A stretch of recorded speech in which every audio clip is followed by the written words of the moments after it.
ওরে ছিলেন বাদশা সিকান্দার, খালি হাতে চলে গেলেন, কিছু নিল। ছিলেন বাদশা সিকান্দার,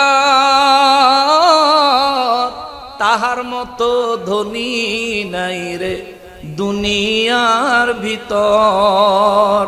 খালি হাতে চলে গেলেন, ওরে খালি হাতে চলে গেলেন, কিছুই নিলেন না। আজরাইল আসিলে কাহারো কফিয়ত চলবে না। মরণেরই কথা মানুষ, ওরে মরণেরই কথা মানুষ স্মরণ করোনা। আজরাইল আসিলে কাহারো কফিয়ত চলবে না। আমার বাপকে আমার হাতে যখন কবরে শোয়াইছি, মনে কথা ফিল হয়েছে একদিন এখানে আমি শুভ, কে জানি শোয়ায়। রব্বুল আলামিনের দৃষ্টি মোবারক থেকে লুকানোর মতো কোনো কিছুই আমার আল্লাহর সৃষ্টি জগতে নাই।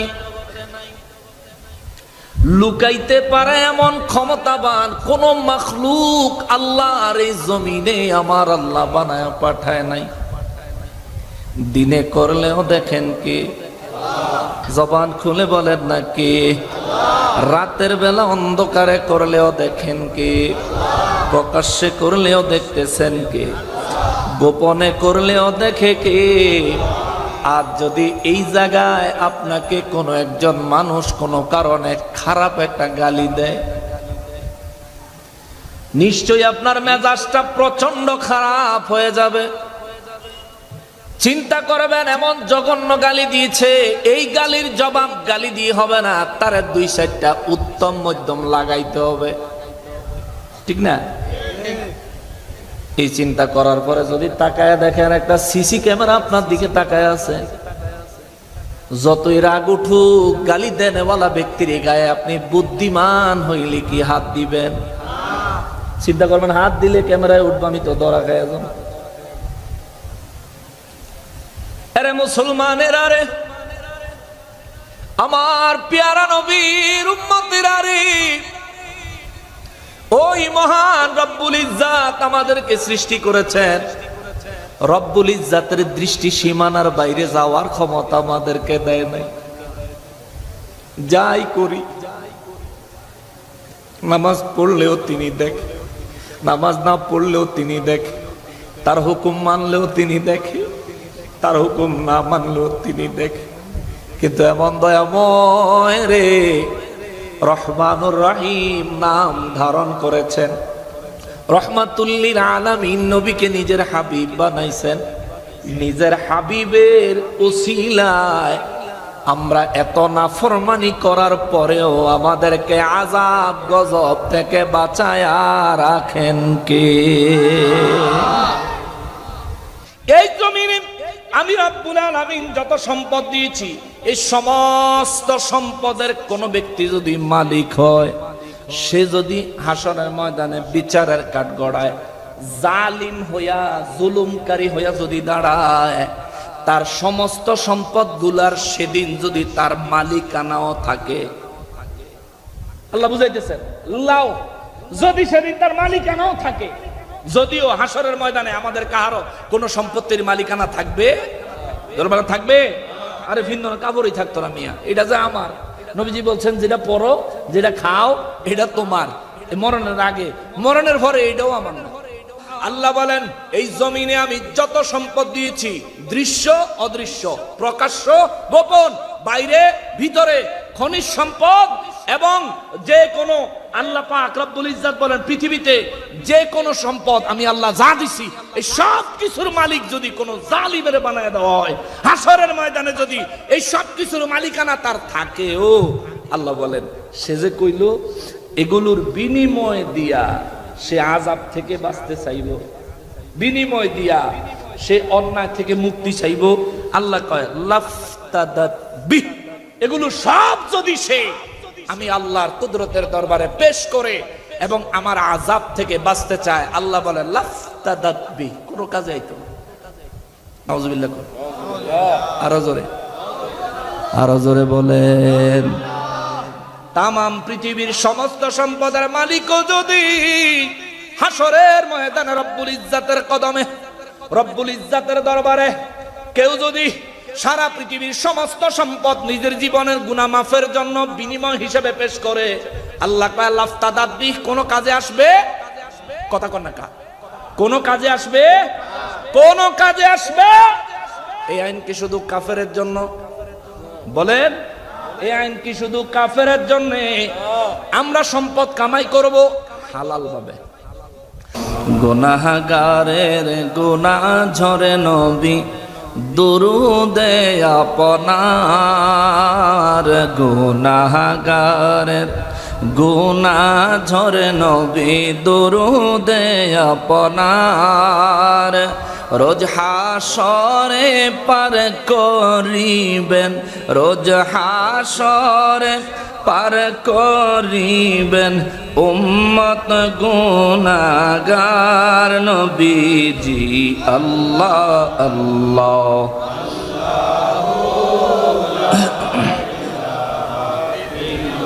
হো আল্লাহ আল্লাহ লা ইলাহা রাহমাতাল লিল আলামিন নবী উম্মতের কান্ডার, রাহমাতাল লিল আলামিন নবী উম্মতের কান্ডার, দয়া করে পার করিবেন, দয়া করে পার করিবেন উম্মত গুনাহগার নবীজি। আল্লাহ আল্লাহ লা ইলাহা হো আল্লাহ আল্লাহ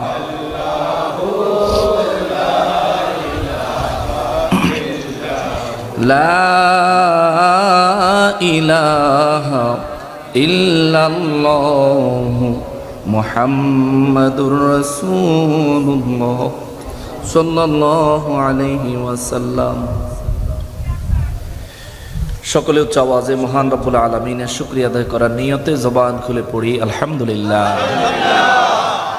আরো একবার শুকরিয়া আদায় করবো এই জন্যে যে পরওয়ারদিগারে আলম মেহেরবানি করে আমাদেরকে বাংলাদেশের বাণিজ্যিক রাজধানী চট্টগ্রাম জেলাধীন বন্দর থানাধীন খান সাহেব আব্দুল খালেক সওদাগর পাড়া ইউনিট 38 নং ওয়ার্ড বন্দর চট্টগ্রাম কর্তৃক গাউসিয়া কমিটি বাংলাদেশ আয়োজিত জশ্নে জুলুসে ঈদ মিলাদুন নবী সাল্লাল্লাহু তাআলা আলাইহি ওয়া আলিহি ওয়াসাল্লাম উদযাপন উপলক্ষে 12তম আন্তর্জাতিক সুন্নি কনফারেন্সে আমাদেরকে আসার, উপস্থিত হওয়ার এবং নেয়ামত হাসিল করার নিয়ত নিয়ে অবস্থান করার যে সুযোগ, যে তৌফিক মহান রব্বুল আলামিন এনায়েত করেছেন, তার জন্য সকলেই জবান খুলে উচ্চ আওয়াজে আরো একবার পড়ি আলহামদুলিল্লাহ।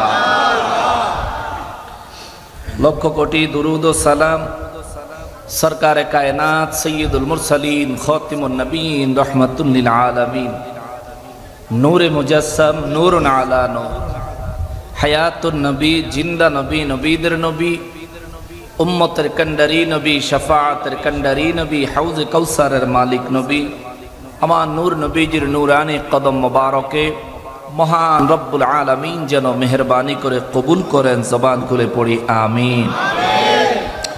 অতকার আয়োজিত 12তম আন্তর্জাতিক সুন্নি কনফারেন্সের সম্মানিত সভাপতি সাহেব, উপস্থিত দিগার উলামায়ে কেরাম, আমার সম্মুখে উপস্থিত দিনদার ইমানদার মুসলমান মুত্তাকি ভাইরা, পর্দার আড়ালের মা ও বোনেরা, রাস্তাঘাট দোকানপাট থেকে দূর দূরান্ত থেকে বিভিন্ন সোশ্যাল মিডিয়ার মাধ্যমে আমাদেরকে যারা দেখছেন, সকলকে উদ্দেশ্য করে আরও একবার সালাম আরজ করে সরাসরি আলোচনায় প্রবেশ করছি।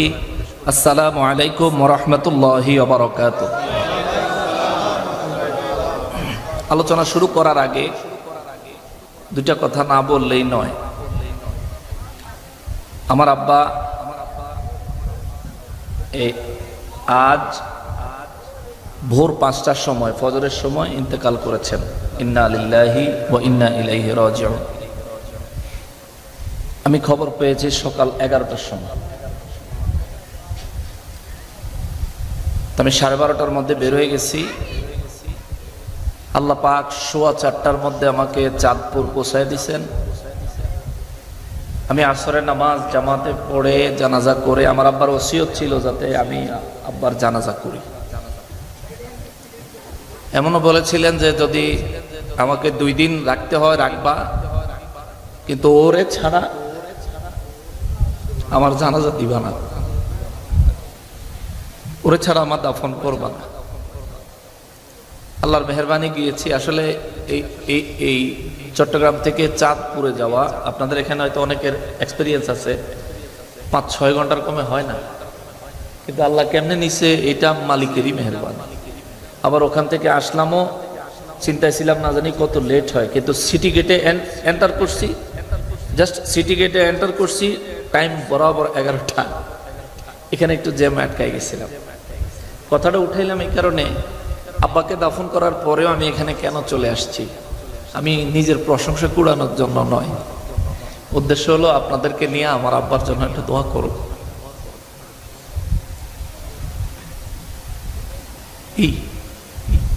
আমার কোনো কৃতিত্ব নাই, আমি অনেক বড় অনেক কিছু না। আমার বাপকে আমার হাতে যখন কবরে শোয়াইছি, মনে এই কথা ফিল হয়েছে একদিন এখানে আমি শোব, কে জানি শোয়ায়। এখানে যারা আছেন প্রত্যেকে শুইবেন, ওইটাই ঠিকানা, ওইটাই ফাইনাল ঠিকানা, ওইটাই আসল ঠিকানা। জানি, কিন্তু অন্তর দিয়ে অনুধাবন করি না। আমরা মুসলমান রয়েছি, মুসলমান হয়েছি, মুসলমানের জিন্দিগি যাপন করতেছি, কিন্তু বড়ই নেহায়াত আফসোসের বিষয় হলো আমাদের এই জীবন পরকালের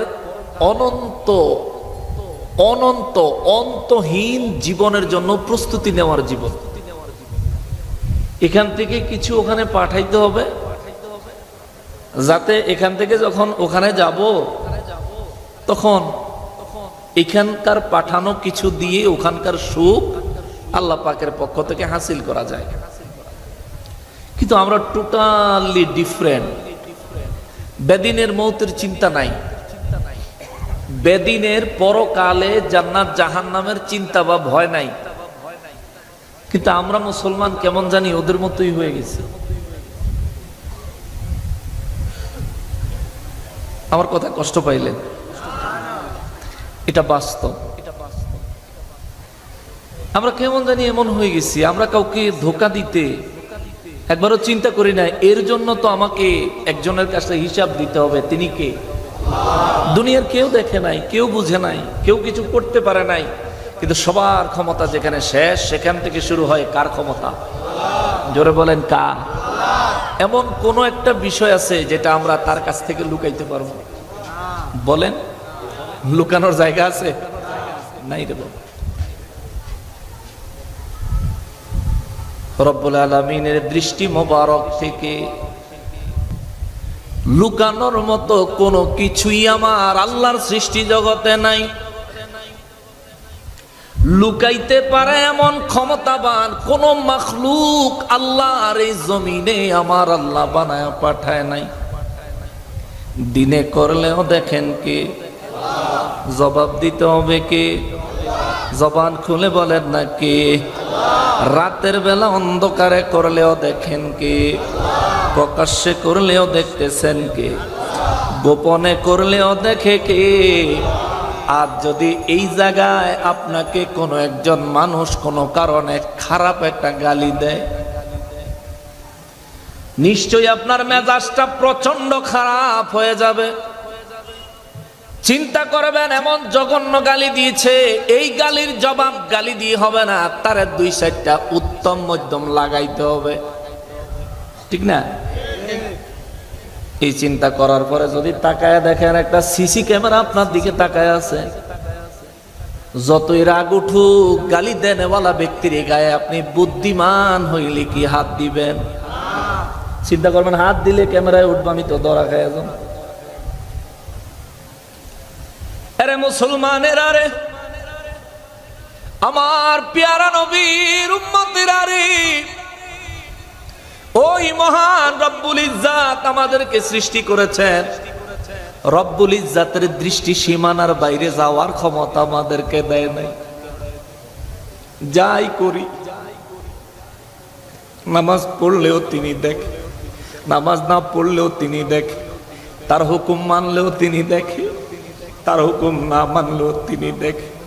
কিন্তু এমন দয়াময় রে, রহমানুর রহিম নাম ধারণ করেছেন, রহমাতুল্লিল আলামিন নবীকে নিজের হাবিব বানাইছেন।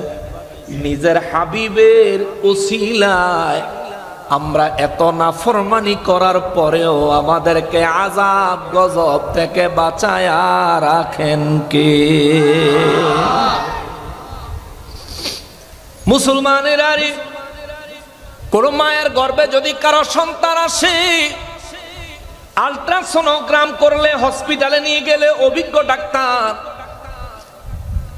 গাইনি বিভাগের অভিজ্ঞ ডাক্তাররা ওই মাকে একটা সম্ভাব্য তারিখ দেয়।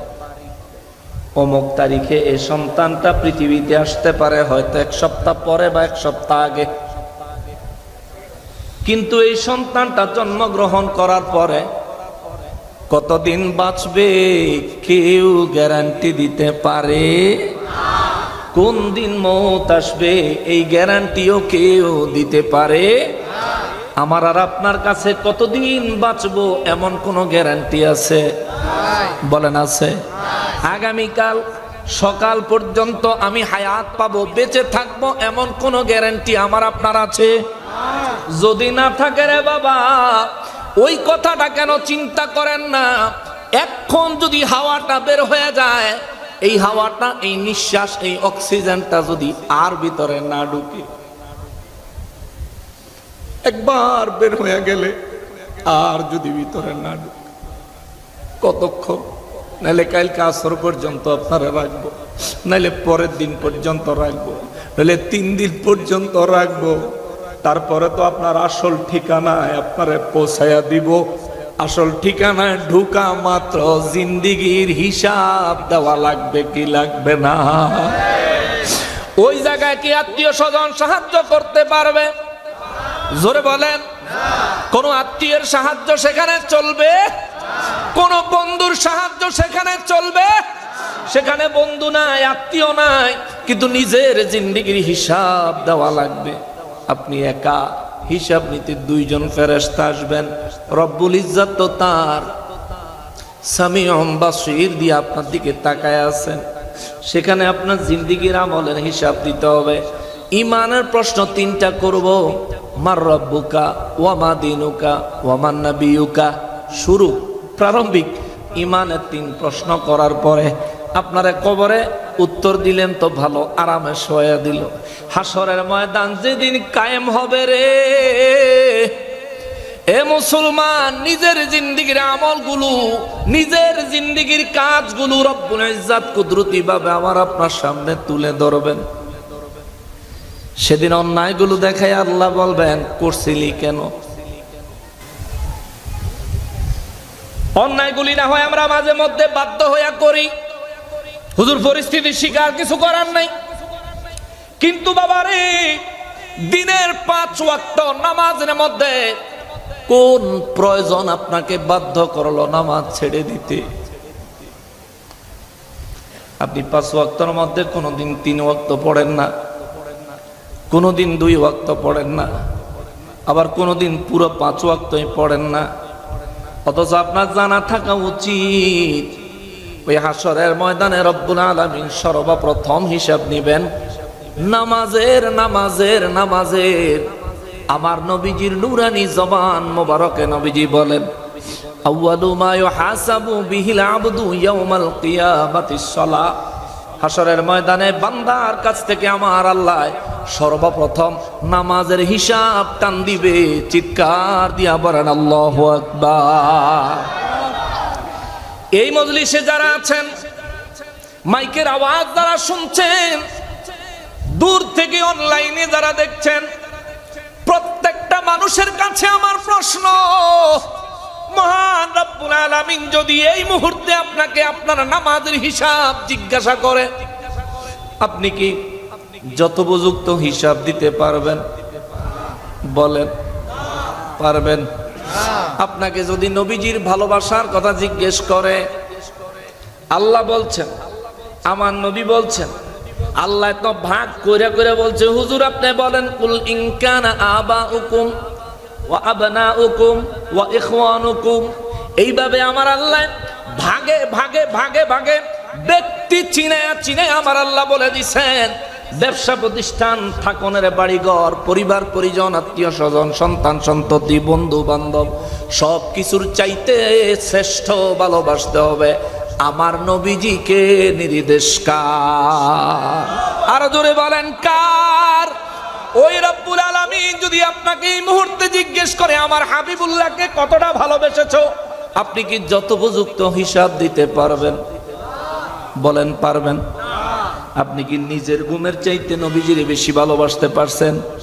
যদি নিজের ঘুমের চাইতে নবীজিকে বেশি ভালোবাসতে পারতেন, তাইলে আপনি তাহাজ্জুদের সময় বিছানায় পিঠ লাগায়া থাকতে পারতেন না। তাহাজ্জুদ তো দূরে থাক, সকাল 10টায়ও আপনার ঘুম ভাঙে না। ফজর গেল কোন দিকে? এ মুসলমান, আজ আমি আমার এই হাতে আমার আব্বা জানকে কবরে দাফন করে আসছি, জমিনের নিচে দিয়ে আসছি। এমন একটা দিন আমাদের প্রত্যেকের যে কোনো সময় হয়ে যাবে। কাফের বেঈমানেরা চিন্তা করে, মানুষ মারা গেলে, দাফন করলে কিংবা জ্বালিয়ে দিলে মানুষের দেহ ধ্বংস হয়ে যায়। এরপরে মহান রব্বুল আলামিন আবার বিচারের জন্য তুলবেন, আযাব দিবেন, শাস্তি দিবেন। মুহাম্মদ মুস্তাফা সাল্লাল্লাহু আলাইহি ওয়াসাল্লাম এগুলো কি বলে? এগুলো তো বুঝে আসে না। মানুষ মরলো, মানুষের দেহ ধ্বংস হয়ে গেল, এরপরে তো সব শেষ। এই চিন্তা করে কাফেররা, এই চিন্তা কইরা কইরা কাফেররা জীবন যাপন করে। আর এই চিন্তাগুলো খণ্ডন করার জন্যই আমার আল্লাহ সূরা ইউনূস নাজিল করেছেন। সূরা ইউনূস থেকে আমি গুনাহগার কয়েকখানা আয়াতে কারিমা তেলাওয়াত করেছি। এরা মুসলমান, আমাদেরকে শূন্য থেকে তৈরি করেছেন কে? আমাদের কোনো অস্তিত্ব ছিল? বলেন, কোন অস্তিত্ব ছিল? আমাদের মা জানতেন যে আমার মতো একটা সন্তান আমার মায়ের গর্ভ থেকে আসবে? আমার মা কি জানতেন? আমার আব্বা কি জানতেন যে আমার মতো একটা সন্তান আমার আব্বার হবে? কিন্তু শূন্য থেকে, চিন্তারও শেষ সীমানা। আমাদের চিন্তা শক্তি যে জায়গায় গিয়া আর কাজ করে না,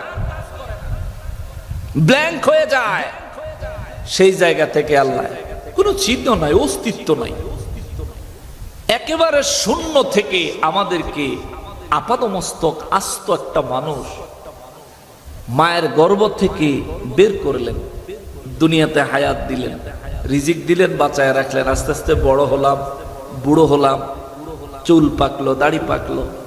এই সব কিছুর সৃষ্টিকর্তাকে। এই সব কিছু যদি আমাদের ধ্বংস হয়ে যায়, যিনি আমাদেরকে প্রথমে সৃষ্টি করতে পারছেন শূন্য থেকে, সব ধ্বংস হওয়ার পরেও তার পক্ষে কি পুনরায় সৃষ্টি করা অসম্ভব? বলেন অসম্ভব। এই জন্য আমি আলোচনা করার জন্য কালামে হাকিম থেকে সূরা ইউনূসের 53 নম্বর আয়াতে কারিমা থেকে আরম্ভ করে 58 নম্বর আয়াতে কারিমা পর্যন্ত তেলাওয়াত করেছি। সূরা আলে ইমরানের 81 নম্বর আয়াতে রূহের জগতে আল্লাহ নিজে আমার নবীকে সুম্মা জাআকুম রাসূলুন বলে, খুদ রাসূল বলে স্বীকৃতি দিয়েছেন, যখন দুনিয়াতে আল্লাহ কোন মানব জাতি বানায় নাই। জোরে কর না সুবহানাল্লাহ। রূহের জগতে নবীকে রাসূল বলেছেন কে? আল্লাহ। আর আমাদের দেশের মুলবিরা কয় 40-এর পরে হইলে মানি, আগেরটা মানি না। এর লাগি মিলাদুন নবী মানি না, সিরাতুন নবী মানি। সিরাতুন নবীর ব্যানার লাগাইলে কোরআন হাদিসের ওয়াজ হয়, ঠিক আছে। মিলাদুন নবীর ব্যানার লাগাইলে কোরআন হাদিসের ওয়াজ হয়, হেতার বলে ঠিক নাই। চিন্তা করে, এখন আমরা কেন মিলাদুন নবী নিয়ে পাগল? কারণ আমরা আমার রসুলকে সৃষ্টি সূত্রে রসুল মানি, সুবহানাল্লাহ। আর ওরা আমার রসুলকে 40 বছর থেকে 63 বছরের মধ্যে নবীজির রিসালাতকে সীমাবদ্ধ করতে চায়। আমি তাদেরকে একটা মেসেজ দেই, শোনো আহাম্মকের দল, যদি নবীজি 40 বছর থেকে 63 বছর পর্যন্ত এই 23 বছরের রসুল এবং রিসালাতের মালিক হয়ে থাকেন, তাইলে নবীর মিলাদুন নবীর দিন, নবী যে জমিন মোবারকে কদম মোবারক রেখেই কপাল মোবারক জমিনে লাগায়া 2 হাত মোবারক এইভাবে উপরের দিকে দিয়া রব্বি হাবলি উম্মতি বলে দোয়া করেছেন। চিৎকার দিয়া বলেন সুবহানাল্লাহ। যদি কর্মী না থাকে নেতা হয়? বলেন, কর্মী ছাড়া নেতা হয়? মুসল্লি ছাড়া ইমাম হয়? নবীজি বললেন রব্বি হাবলি উম্মতি, উম্মতি, উম্মতি, উম্মতি, উম্মতি বলে নবীজি কি স্বীকৃতি দিলেন, কি বুঝাইলেন? বুঝাইলেন, আরে আমি রেডিমেড রসুল হয়ে আইছি, আমি দুনিয়ায় আসার আগেই দুনিয়াতে আমার বহু উম্মত আল্লাহ তাআলা আদম নবী থেকে ঈসা নবী পর্যন্ত পাঠাইছে। চিৎকার দিয়া বলেন আল্লাহু আকবার। আদম নবীর সন্তানেরা আদম নবীর উম্মত, কিন্তু আদম নবী নিজে আমার নবীর উম্মত। ঈসা নবীর উম্মতেরা ঈসা নবীর উম্মত, কিন্তু ঈসা নবী খোদ নিজে আমার নবীর উম্মত। এই জন্য আগের সমস্ত নবীদের কালিমা আর আমাদের কালিমা এক, লা ইলাহা ইল্লাল্লাহু মুহাম্মাদুর রাসূলুল্লাহ সাল্লাল্লাহু আলাইহি ওয়াসাল্লাম। এই আদম নবীর কালিমাও এটা, মুসা নবী, ঈসা নবী, ইব্রাহিম নবী, সমস্ত নবীদের কালিমা এটাই। কিন্তু তারা তাদের উম্মতের কাছে দাওয়াত দিয়েছেন নিজের রিসালাতের উপরে, কিন্তু ওনারা নিজেরা আমার রাসূলের রিসালাতের স্বীকৃতি দিয়েছেন। আদম নবী যখন দুনিয়ায়, আমার নবীজির তখন জাহিরি মিলাদ মোবারক হয় নাই, কিন্তু নবী এখনো দুনিয়াতে আসেন নাই, কিন্তু নবীজির উম্মত এসে গেছে। জোরে কর না, আরো জোরে কর না। এটা আল্লাহ কেন করলেন? এটা কেন করলেন? তার হাবিবের গুরুত্ব কত বিশ্ববাসীকে বুঝানোর জন্য। আকলমন্দ কে লিয়ে ইশারা হি কাফি হ্যায়। আদম নবী আইসা আমার নবীর উপর কালেমা পড়ে তার সন্তানদেরকে আমার নবীর মিলাদের সংবাদ দেয় এবং এই নসিহত করে, তোমাদের কারো জীবদ্দশায় যদি ওই নবীর মিলাদ হয়, সুবহানাল্লাহ। কোন নবী? কোন নবী? আমার নবী। আর বেটা গৌরব করে বলো, কোন নবী? আমার নবী। আমি গৌরব করি, আমি অহংকার করি আমার রাসূলকে নিয়ে, যিনি সৃষ্টি সূত্রে রসুল। আমি ওই রসুলকে নিয়ে অহংকার করি যিনি রূহের জগতে আল্লাহ পাকের মাহফিলে মিলাদের বক্তব্যের সাবজেক্টের যিনি হচ্ছেন মূল ক্যারেক্টার। আমি আমার ওই নবীকে নিয়ে গৌরব করি যাকে আল্লাহ রূহের জগতে রসুল বলে স্বীকৃতি দিয়েছেন। আমি ওই নবীকে নিয়ে গৌরব করি যার আগমনের খবর কোরআনে আল্লাহ বারবার বলেছেন, কদে জাকুম লাকদে জাকুম লাকদে মান্নাল্লাহ। বারবার আল্লাহ তাআলা যেই নবীর আগমনের সংবাদ বারবার দিয়েছেন, আমি ওই নবীকে নিয়ে গৌরব করি যে নবী জমিনে এসেই রব্বি হাবলি উম্মতি বলে উম্মতের মায়ায় কেঁদেছেন। আমি ওই নবীকে নিয়ে গৌরব করি 23 বছরের নবী না রে, সৃষ্টি সূত্রে নবী, সমস্ত কিছুর শেষ পর্যন্ত আমার রসুল আমি গৌরব করে, ঠিক কিনা বলেন? এটা আমার অহংকার, আমার গৌরব, আমি ওই নবীর উম্মত। সুবহানাল্লাহ বলেন। আদম নবী গৌরব করেছে, সমস্ত নবীরা গৌরব করেছে আমার রাসূলকে পেয়ে। তুমি মিয়া টন্না মৌলবী কইতে আইছো, তুমি উড়াল দিয়া গোমটা মার্কা মাথার দিয়া তুমি আইয়া আমার নবীর ব্যাপারে মন্তব্য করো। 1,23,999 জন নবী এবং রসুলেরা আমার নবীর মিলাদের ওয়াজ কইরা কইরা জীবন পার করছে। তোমার মতন ফুটকা মৌলবী না করলে কি তৈব? কি করে মুসলমানের? আরে একটু কঠিন হয়ে গেল, একটু কঠিন হয়ে। আমার রসুলের মিলাদে তুমি আঘাত দিবা, আমার রসুলের ইজ্জতে তুমি আঘাত দিবা, আমার রসুলের জিন্দিগির থেকে রিসালাত মোবারক 40 বছর তুমি মাইনাস করে 23 বছর খাওয়াই দিতে চাও তুমি আমারে। 40 বেশি না 23 বেশি? কথা কোন 40 বেশি না 23 বেশি? আমরা 40ও নিতাম না, 23ও নিতাম না, আমরা পুরো 63 সৃষ্টির শুরু থেকে শেষ পর্যন্ত আমরা পুরোটা লাগবো, ঠিক আছে না? আমরা কোনো সংক্ষেপ টংক্ষেপ দিয়া হবে?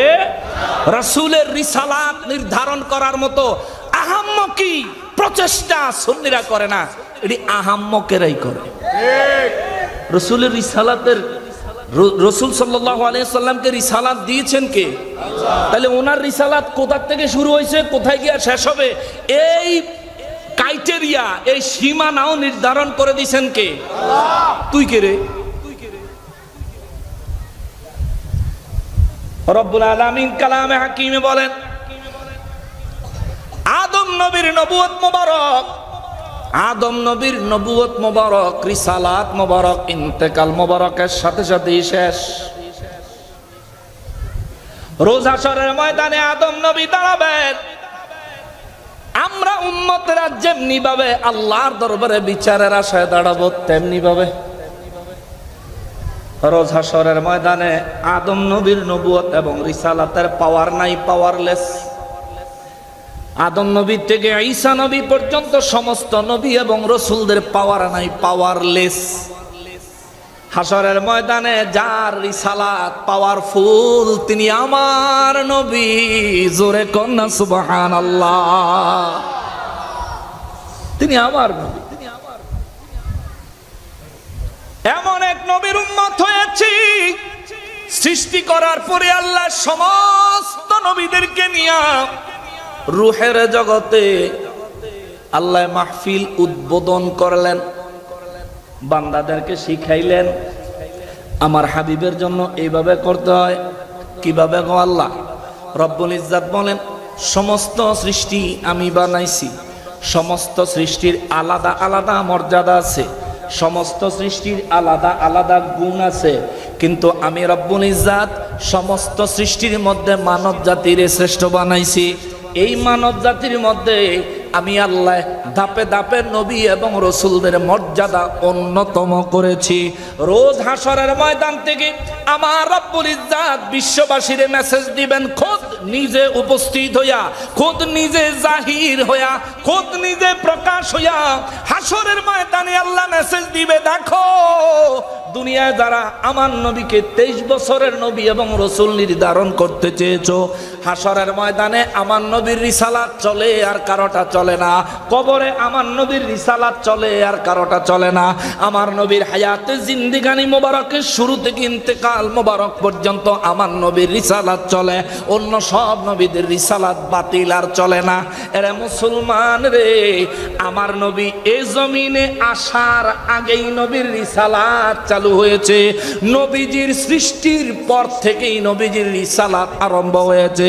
মহান রব্বুল ইজ্জাত দিক নির্দেশনা দিয়েছেন, আমার নবীর রিসালাত মোবারকের শুরু আছে, শেষ। সুবহানাল্লাহ, আরো জোরে বলেন, আরো জোরে বলেন। মুসলমানেরে বলবেন, হুজুর নবীজির রিসালাতের শেষ নাই কেমনে? হাশরের ময়দান থেকে নেক আর গুনাহ ওজন করার পরে রব্বুল ইজ্জাতের দরবারে জিন্দেগির আমলের হিসাব দেওয়ার পরে ইমানের মজবুতি যদি আল্লাহর দরবারে প্রমাণ করতে পারি, আমাদের ঠিকানা হবে জান্নাত। আমরা যেমন উম্মতা ছিলাম তেমন উম্মতই থাকব। সমস্ত নবীরা একই অবস্থা, কিন্তু আমার নবী রহমাতুল লিল আলামিন হাশরের ময়দানে নবুয়ত এবং রিসালাত একসাথে চালাইবেন, নবীজির শাফাআত চালাইবেন, নবীজি পুলসেরাতে উম্মতের সাহায্যকরণ চালাইবেন, মিজানে উম্মতের নেকার গুনাহ ওজন দিলে ওই জায়গায় ফেরেশতারা ওজন দিব এক, আমার নবী গিয়া কইরা দিব আর এক। আল্লাহ বেজার হইতো না, বরং আল্লাহ নির্দেশ দিবে, আতিউ মুহাম্মদ সাল্লাল্লাহু আলাইহি ওয়াসাল্লাম, আমার হাবিব যা করতে চায়, যেমনে করতে চায় তেমনে করো। আজকের ময়দানে, আজকের ময়দানে, আজকের ময়দানে খেলবে আমার হাবিব, ডিক্লারেশন দিব আমি, আর বাকি সবাই তাকায়া তাকায়া দেখবা আমার হাবিবুল্লাহ রে কত পাওয়ার আমি আল্লাহ দিয়েছি। বুঝলে অনেক বড় বিষয়, না বুঝলে কিছুই না, না বুঝলে কিছুই না। তুমি নবী বাদ দিয়ে আল্লাহ পাইতে চাও, তোমার আকলে কি হয়েছে রে ভাই, তোমার আকলে কি হয়েছে?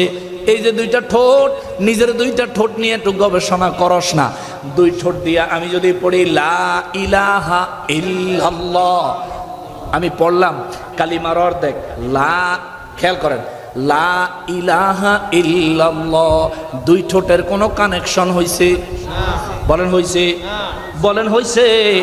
যদি উপরের ঠোঁট, উপরের দিকটা রব্বুল ইজ্জাতের জন্য চিন্তা করি, নিচের দিকটা যদি আমার জন্য চিন্তা করি, ওরে লা ইলাহা ইল্লাল্লাহ দিয়া বান্দার সাথে রবের কানেকশন হয় না, হয় না, হয় না। মুহাম্মাদুর রাসূলুল্লাহ সাল্লাল্লাহু আলাইহি ওয়াসাল্লাম দিয়া রবের সাথে বান্দার কানেকশন একবার না দুইবার হয়। জোরে বলেন সুবহানাল্লাহ। গিলু তো ছাগলেরও আছে, মাথা তো ছাগলেরও আছে, মগজ তো ছাগলেরও আছে, কিন্তু মালিককে একই রাস্তা দিয়া প্রতিদিন নিয়ে যায়। রশি দইরা লাড়ি দিয়া বাইরায়া না নিলে সে রাস্তা চিনে না। তুমি আশরাফুল মাখলুকাত হইলে তুমিও একটু চিন্তা করো, চিন্তা করা উচিত। মিলাদুন নবী দেখলে তোমার মাথা গরম হয় কেন? মিলাদুন নবীর জুলুস দেখলে তোমার মাথা গরম হয় কেন? তুমি গরম পানি মারো কেন? তুমি গাড়ির উপর ভাঙচুর করো কেন? জুলুসে অংশগ্রহণকারী মুসলমানদের উপর হামলা করো কেন? হামলা করো কেন? হামলা করো কেন? আরে আখিরি নবীর উম্মতেরা আখিরি নবীর আগমনে খুশি, ওই খুশি উম্মতদের উপর যারা হামলা করার মতো, আক্রমণ করার মতো, গরম পানি ছিটানোর মতো, গাড়ি ভাঙচুর করার মতো নিন্দনীয় নিকৃষ্ট কাজ করে, এদের লেবাসে মুসলমান হইলেও আসল চরিত্র ইহুদির। আমার নবীর আগমনে সবচেয়ে বেশি কষ্ট যারা পেয়েছে তাদের মধ্যে একটা দল হইল ইহুদি। সবচেয়ে বেশি কষ্ট যারা পেয়েছে। তা আমার নবীর আগমনে আমরা খুশি, আমরা খুশি হই। তোমরা এটার ভিতরে ফতুয়া বিশ্রাও। এবারে তাকওয়ার ভিতরে ফতুয়া চলে না। তুমি তো তাকওয়া আর ফতোয়া এই দুইটার পার্থক্যই বুঝো না। তাকওয়া হইল এমন জিনিস, বলবো একটু, তাকওয়া হইল এমন জিনিস, তাকওয়ায় যেই কাজ করে ফতুয়া এটার অপরাধ মনে করে। এমন অনেক কাজ আছে, যেমন আপনাদের কষ্ট হচ্ছে, একটা দাঁত কেউ যদি নিজের দাঁত ইচ্ছাকৃত ভাঙে, ফতুয়া কয় এটা কবিরা গুনাহ। কোন গুনাহ? কবিরা গুনাহ। ছোট কেমন? হ্যাঁ, কবিরা গুনাহ বড়, মানে সবচেয়ে বড় কবিরা গুনাহ। এমনকি যদি কবিরা গুনাহ বারবার করতে থাকেন, এক সময় আপনাকে কাফের বানায় দিবে। অত্যধিক পরিমাণে কবিরা গুনাহ মানুষকে ঈমান থেকে হালাক করে দেয়। কেউ যদি ইচ্ছা করে নিজের একটা দাঁত নিজে ইচ্ছা করে ভাঙে, ফতোয়া বলে এটা কবিরা গুনাহ। ওয়াইস করণী রাদিয়াল্লাহু তাআলা আনহুর তাকওয়া বলে এটা নবীর জুব্বা পাওয়ার উসিলা। এবার হেন ফতোয়া লাগাও বলে আমি দাঁত ভাঙলে ফতোয়া কয় কি কবিরা গুনাহ। ওয়াইস করণী রাদিয়াল্লাহু তাআলা আনহু দাঁত ভাঙলেন, রাসূলুল্লাহ সাল্লাল্লাহু আলাইহি ওয়াসাল্লামের জুব্বা মোবারক, আয় হায় হায় হায় হায়, যেটা গায়ে থাকলে কবরে দিলে জাহান্নামীরেও জাহান্নামের আগুনে ধরে না। জোরে কোন না সুবহানাল্লাহ। ওই জুব্বা মোবারক হাদিয়া পাঠাইলেন নবী। আবার কারে দিয়া? আবু বকর, হযরতে ওমর রাদিয়াল্লাহু তাআলা আনহুমের মতো এত আমার নবীজির শ্রেষ্ঠ সাহাবীদের প্রথম সারির দুইজন সাহাবী দিয়া। জোরে কোন না সুবহানাল্লাহ। তাকওয়ার পুরস্কার। ফতোয়া দিয়া বিচার করলে মনসুর হাল্লাদের মতো শাস্তি দেওয়া লাগবো। আহম্মকের দল মনসুর হাল্লাদের শাস্তি দেওয়ার পরে আইজো তারা আফসোস করে না? হেই হেরাও কিন্তু মনসুর আল্লাহর ওয়াজ করে করে করে হেরা কয় না এটা আসলে ভুল হয়েছে করছে কিন্তু হেরাই এরাই এই হেরাই গতকালকেও মাইক দিয়া ঘোষণা দিয়া কুমিল্লায় 4টা মাজারে হামলা করছে। ফেসবুকে আমি একটা লিখছিলাম একটু কথা আল্লাহর গজব আইব এর লিগা কয়েকজনে কমেন্টে আইয়া লিখছে যে এলাকার মানুষে শিরিক বেদাত উৎখাত করছে, এই জন্য আপনার মায়া কান্না বাড়ছে। তা আমি তারে আবার ছোট্ট করে একটু লিখছি, যারা নিজেরাই মন্দিরে পাহারা দেয়, যারা নিজেরাই শিরিকের আখড়ার নিরাপত্তা নিশ্চিত করে, হেরা মাজারে গিয়া শিরিক খোঁজে কেন? ওরা নিজেরাই তো শিরিকে নিমজ্জিত। সরাসরি প্রকাশ্যে শিরিক হয় মন্দিরে, তুমি সেখানে পাহারা দিচ্ছ। আর বেঈমান মুমিন হয়, পাগল আশেক হয়, আরে গাঞ্জুটি মদখোর আল্লাহর ওলি হয়। যেখানে অসহায়ের জন্য খানা মিলে, যেখানে দুরবস্থার মানুষদের জন্য সহায়তা মিলে, যেই ওলিদের সোহবতে থাকলে এক জামানা সোহবতে বা আউলিয়া এক মুহূর্তের সোহবত এক জিন্দেগির চাইতে উত্তম, ওই জায়গায় তুমি শিরিক খোঁজো, আসলে তোমার মুখের কথা সুন্দর, উদ্দেশ্য খারাপ।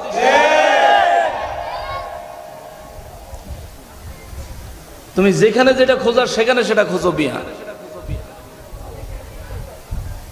আল্লাহ তা করে হেদায়েত দেখ, জোরে বলেন আমিন।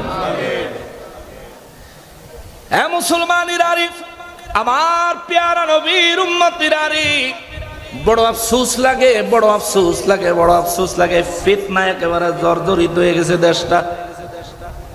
জাতীয় মসজিদের মিম্বার থেকে ঈদে মিলাদুন নবীর বিরুদ্ধে ওয়াজ করা হয়, আবার স্বরাষ্ট্র রাষ্ট্রের ধর্ম মন্ত্রণালয় থেকে ঈদে মিলাদুন নবীর জন্য বিভিন্ন আয়োজন প্রয়োজনের ঘোষণা দেওয়া হয়। সুবহানাল্লাহ।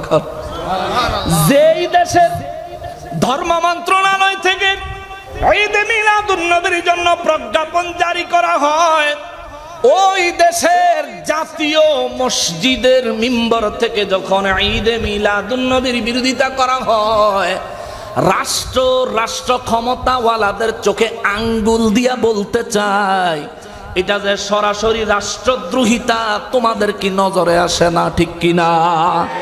রাষ্ট্র সিদ্ধান্ত দেয় ঈদে মিলাদুন নবী, আর রাষ্ট্রের জাতীয় মসজিদ থেকে তার বিরোধিতা করা হয়। এরা এই রাষ্ট্রের ভালো চায় না, রাষ্ট্রের সিদ্ধান্তকে মেনে নিতে চায় না। এদের বিরুদ্ধে রাষ্ট্রদ্রোহিতার আইনগত ব্যবস্থা নেওয়া হোক। ধর্ম মন্ত্রণালয় থেকে প্রজ্ঞাপন জারি হয়, শিক্ষা প্রতিষ্ঠানে কিভাবে কি করবে, নিয়ম নীতি সবকিছু জারি করা হয়। আর হেরা হেন বইয়া এই কাম করে। আমি বলবো, মাননীয় উপদেষ্টা মহোদয়, আপনি গমের গুদামে ইন্দুর ছেড়ে দিছে, ঠিক কিনা বলে না? ভয় পাইতেছেন? আমি একটু ডাইরেক্ট, জানেনই তো, আমি একটু ডাইরেক্ট। আমাদের একটা ছেলে মাসুক, এনায়েতুল্লাহ আব্বাস সাহেবের ছাত্র, সেইটা নিয়ে খুব যথেষ্ট প্রতিবাদ করছে, শক্ত ভাষায় প্রতিবাদ করছে। আমি তারা ধন্যবাদ জানাই। আমার নবীর মিলাদুন নবী যে তুমি আঘাত করবা, তোমার মতো বেটা দেখানোর টাইম আছে রে? তোর দেখানোর টাইম নেই আমার।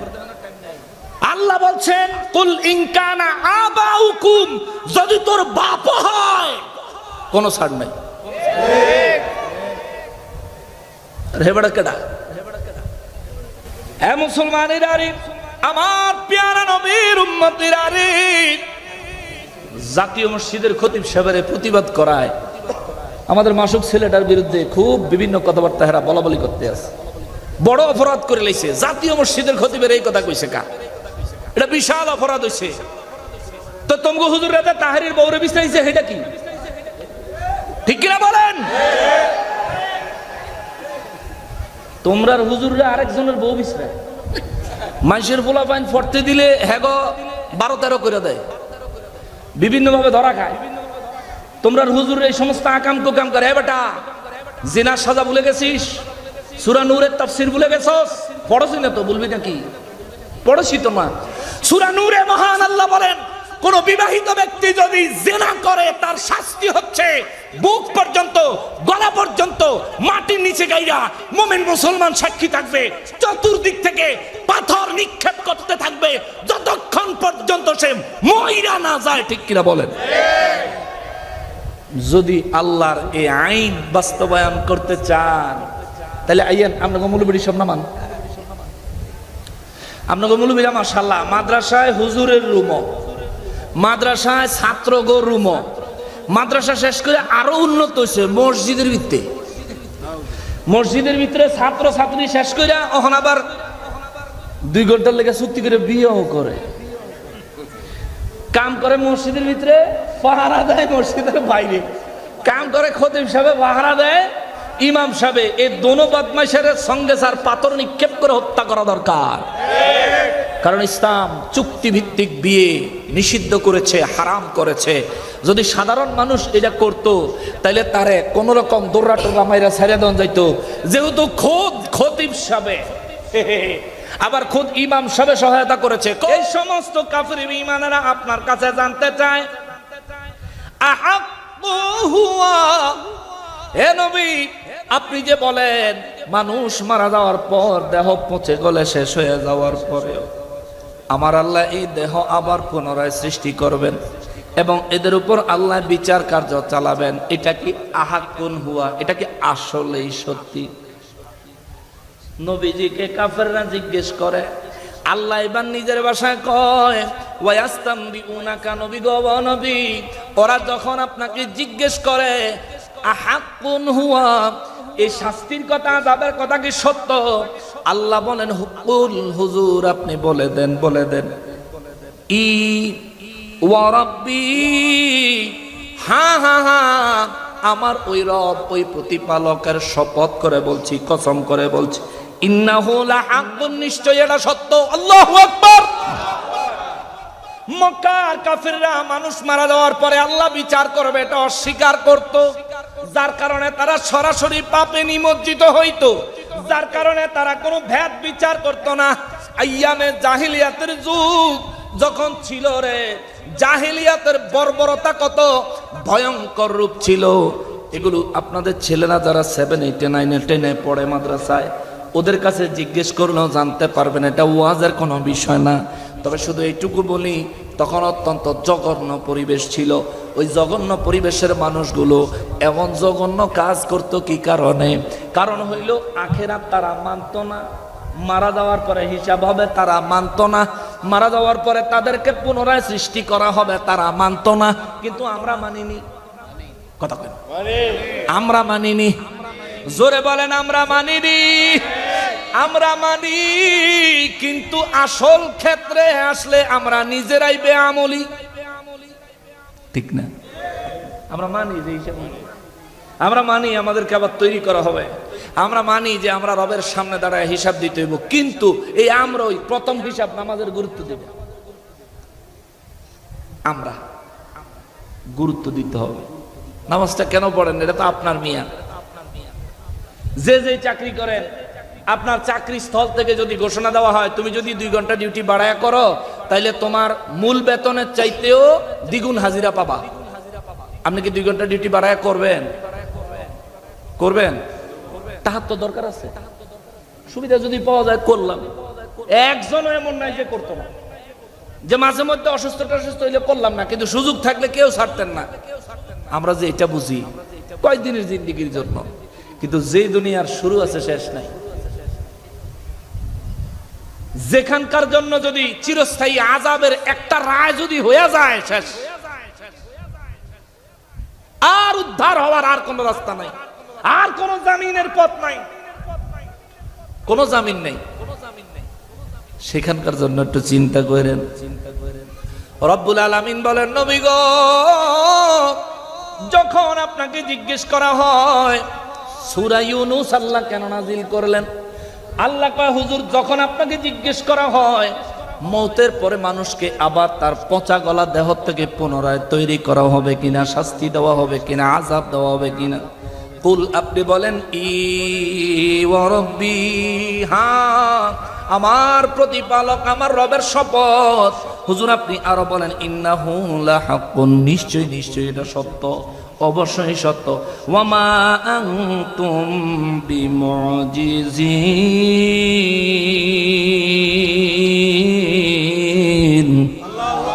আরো জোরে বলেন আল্লাহু আকবার।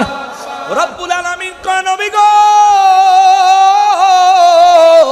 আপনি তাদেরকে বলে দেন আমার রব তোমাদেরকে আবার তৈরি করবে, আমার রব তোমাদের কাছ থেকে হিসাব চাইবে, হিসাব দিতে না পারলে তোমাদের উপর আযাব আরম্ভ হবে। যখন আল্লাহর আযাব আরম্ভ হবে, নিজেকে রক্ষা করার মতো কোনো ব্যবস্থা তোমার কাছে থাকবে। আল্লাহ আমার রসুলকে দিয়া তাদেরকে শক্ত মেসেজ দিলেন। তখন কাফেররা একটু খিলখিলায় হাসতে লাগলো। হে মুহাম্মদ, আমাদের কাছে কত সম্পদ আছে, সোনা গয়না হীরা জহরত মণিমুক্তা কত সম্পদ আছে। আরবে কেউ যদি অন্যায় করে, অন্যায়ের জরিমানা দিয়াও শাস্তি থেকে বাঁচতে পারে। আমাদের দেশেও তো এমন সিস্টেম আছে, আছে না? কথা কয় না, আছে না? যেমন আমি মুফতি আলাউদ্দিন জিহাদি ভাই সহ আমরা 29 জনের একটা টিম, আমরা মিশর, জর্ডান এবং ফিলিস্তিন সফর করেছিলাম। ওই সফরে জর্ডানে যখন সফর করি, জর্ডানের গাইডের কাছ থেকে জর্ডানের একটা আইন সম্পর্কে জানতে পারি। তিনি বলেন কেউ যদি এই জর্ডানে কোনো একটা মেয়েরে দেখা যদি বলে ইউ আর বিউটিফুল, তুমি অনেক সুন্দর, কেউ যদি বলে এই মাইয়াটা সঙ্গে সঙ্গে বাড়ি যায় তার বাপেরে কইব হ্যাঁ আমার সুন্দর কইছে। হ্যাঁ হ্যাঁ, মেয়ের বাবার সঙ্গে সঙ্গে কোর্টে যায় কেস করব এক কথার লাগিয়া। আমাকে তো সেটিতে ফুলাবে নেম নই কইলা নাকি সিফাতি আই লাভ ইউ কই আরেক দিকে বিরাট হয়। মাইয়া যদি একটা মুস্কি হাসি দেয় তখন একটা কাম হইয়া গেছে, ঠিক না? আর যদি মাইয়ার দেখা অবস্থা খারাপ তখন দোস্তরে ভাগ দে দৌড় পিছের দিকে যাইস না। কিন্তু জর্ডানের একটা কড়া আইন, গাইড আমাদেরকে বললেন জর্ডান সম্পর্কে, উনি ডেসক্রিপশন বলতে গিয়া জর্ডানের আইন সম্পর্কে বুঝাইতে গিয়া তিনি বললেন কেউ যদি একটা মেয়েরা বলে তুমি সুন্দর কিংবা আমি তোমারে পছন্দ করি, এমন কোন কথা যদি কোনো যুবক কোনো যুবতীরে কয়, কোনো বুড়াও যদি কোনো যুবতীরে কয়, কোনো যুবক যদি কোনো বুড়িরে কয়, সে গিয়া তার বাবারে কইব, তার বাবায় কোর্টে গিয়া মামলা করব, মামলা করলে তারে এই ফোলারে ধরে নিব, নেওয়ার পর তার উপর রায় হইব তার জিহ্বা কাইটা দাও। হ্যাঁ হ্যাঁ, রায় হইব কি তার জিহ্বা কাইটা, আর জান কেউ রে কইতো না ভারে তুমি সুন্দর। এটা জর্ডানের আইন। এখন আমি তারা প্রশ্ন করলাম এ একটা কথার লাগে সে জিহ্বা কাইটা দেয়, এটা কোনটা, এটা কি ধরনের আইন? বলে না আপনি যদি চান আপনার জিহ্বা আপনি বাঁচাইতে পারেন। কেমনে? কয় আপনার জিহ্বার জন্য আপনি মূল্য পরিশোধ করতে পারেন। কি মূল্য? 250 উট। এক একটা উটের দাম হইব 5000 জেডি, জর্ডানের ডলার। জর্ডানের ডলার হচ্ছে ইউএস ডলারের চাইতেও দামি। ইউএস ডলার 122 টাকা এখন, জর্ডানের ডলার 172 টাকা বাংলা। এই একটা উটের দাম 5000 জর্ডানি ডলার। এইরকম 250 উট কিংবা 250 উটের মূল্য কেউ যদি আদালতে দেয়, তাহলে আদালত তার জিহ্বা ছেড়ে দিব, যা তুই জিহ্বা লইয়া খাইয়া বাস। এই কথাটা এই কারণে আনলাম, আরব দেশের ওই কাফের বেঈমানেরা নূর নবী রাহমাতুল্লিল আলামিনের দরবারে উপস্থাপন করলো, মুহাম্মদ আমরা তো তোমার অনেক বিচক্ষণ মনে করেছিলাম, কেননা আমরা জানি কোন অপরাধ অনেক সময় গুরুতর অপরাধ মূল্য পরিশোধের মাধ্যমে, কাফারা আদায়ের মাধ্যমে মানুষ গুরুতর অপরাধ থেকে মুক্তি পাওয়া যায়।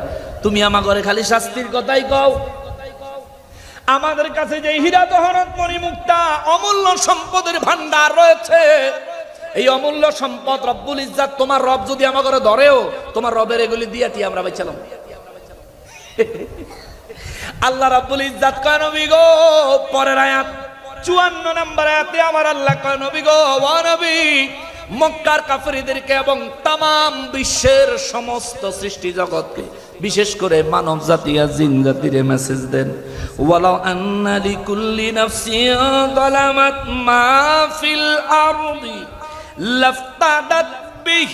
এই জমিনে আমি আল্লাহ যত সম্পদ দিছি, এই জমিনে আমি রব্বুল আলামিন যত সম্পদ দিয়েছি, এই সমস্ত সম্পদের কোন ব্যক্তি যদি মালিক হয়, সে যদি হাসরের ময়দানে বিচারের কাঠগড়ায় জালিম হইয়া জুলুমকারী হইয়া যদি দাঁড়ায়, তার সমস্ত সম্পদগুলার সেদিন যদি তার মালিকানাও থাকে, আল্লাহ বুঝাইতেছেন, লাও যদি সেদিন তার মালিকানাও থাকে, যদিও হাসরের ময়দানে আমাদের কারো কোন সম্পত্তির মালিকানা থাকবে, দরবার থাকবে, আরে ভিন্ন কাপড়ই থাকতো না মিয়া, এটা যে আমার। নবীজি বলছেন যেটা পরো, যেটা খাও, এটা তোমার, মরণের আগে, মরণের পরে এটাও আমার না।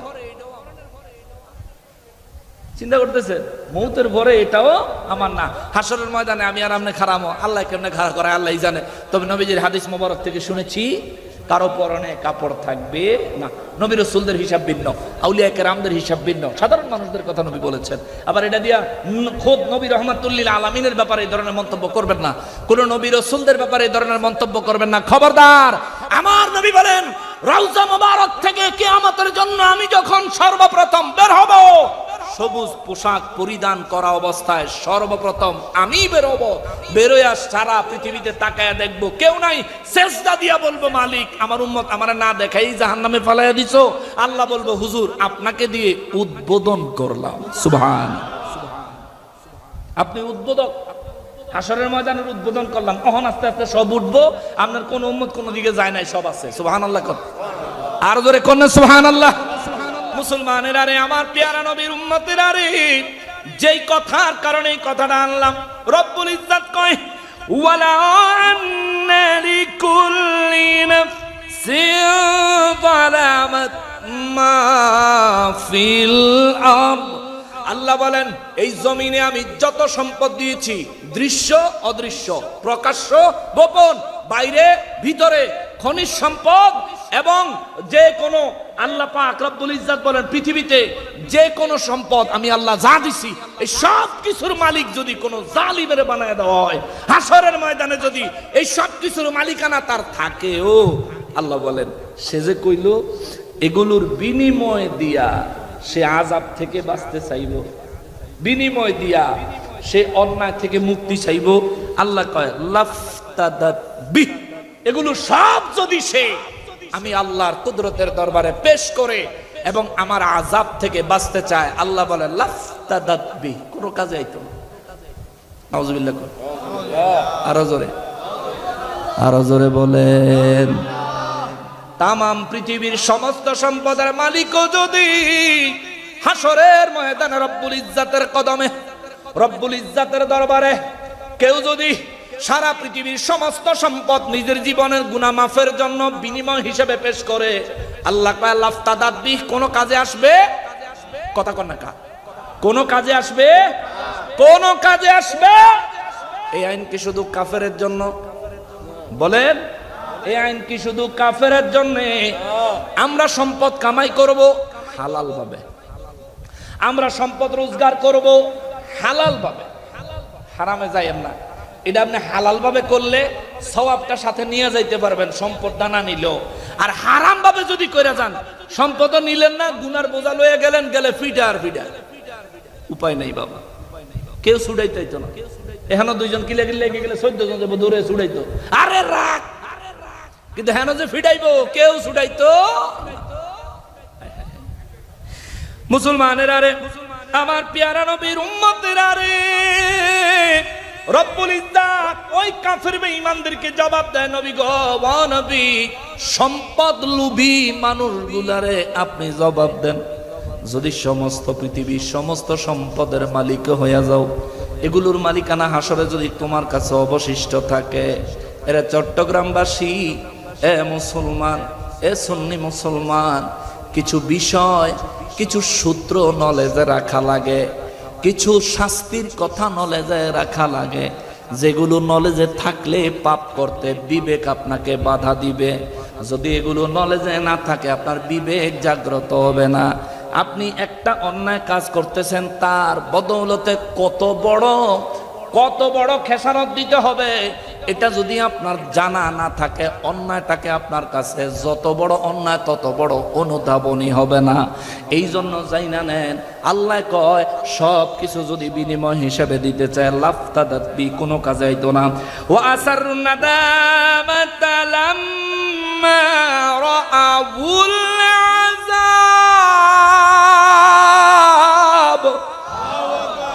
আল্লাহ কয় বরং আমার আযাব শুরু হইব, আমার আযাব শুরু হয়ে যাবে।